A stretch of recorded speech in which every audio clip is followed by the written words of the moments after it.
Duterte.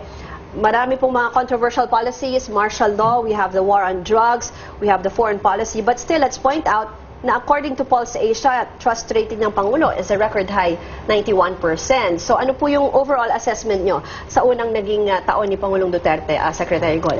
Well, we have to concede na very popular ang presidente natin, lalo na he knows how to connect with the broad masses of the people by the way he speaks, yung speaking style niya.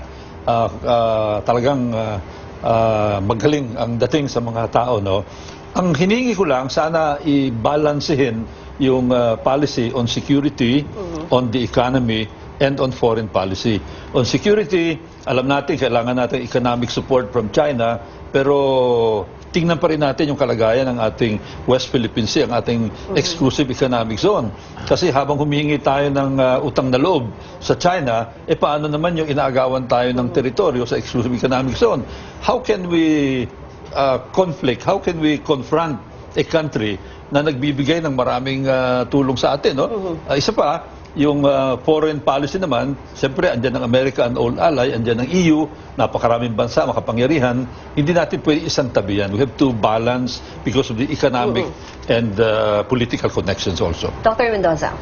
Yeah, ang gusto kong i-focus yung economic promises niya. At dyan merong mga nagawa silang reforma na napakahalaga. Katulad nung sa rice policy, yung food security natin, alam ko may mga reforma nangyayari dyan, hindi na government to government yung focus ng mga kontrata, pwede nang pumasok ang private sector. At in fact, nire-reforma na rin natin yung ating import constraints on the basically the import quotas on rice. So pagka nagmura ang presyo ng bigas, nagmura ang presyo ng pagkain, malaking impact yan sa ating mga kababayan. Nandyan din yung tax reform na mukhang sinuportahan ng partido ng Pangulo at sana naman ay patuloy siyang masusuportahan din ng Senado to the extent na maganda yung design at ma-improve pa siya. Sana mangyari din yan.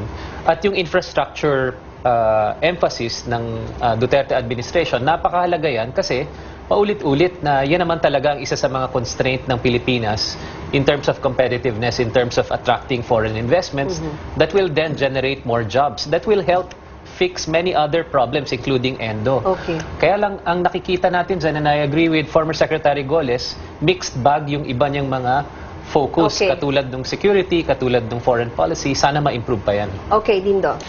Ang SONA ay, ang hinahanap ko dyan yung strategic roadmap. No?